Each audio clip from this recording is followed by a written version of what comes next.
Баршаңызға қайырлы күн достар, каналыма қош келдіңіздер. Менің видеомды көрмес бұрын каналыма тіркеліп, лайк басып, комментарий қалдырыңыз. Сіздермен бүгін асқабақтың пайдасымен бөлісетін боламын.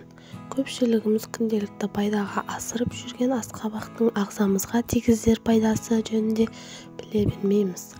Асқабақ өнімдерін пайдаланудың да өзіндік артықшылықтары бар екен.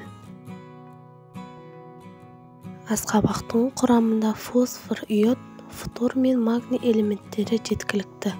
Асқабақты склероз, диабеті және өт қабынуына шалдыққан жандар көптеп пайдалануы керек. Асқабақ артық салмақтан арылуға көмек береді. Сонымен қатар асқабақты жүктілік кезеңінде де қолданылған жөн.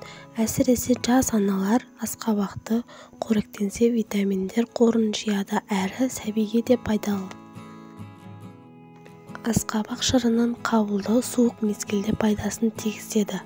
Тұмау мен өкпе ауруларынан зардап шексеңіз, асқабақ шырынын ішіңіз. Асқабақ дәнінің құрамында цинк пен белок жеткілікті.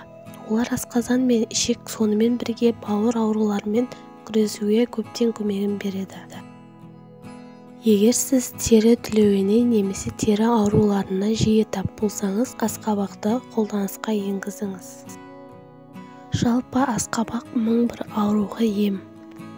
Егер видео ұнаса, каналымды қолдап кетіңіз. Пайдаңызға жарасын.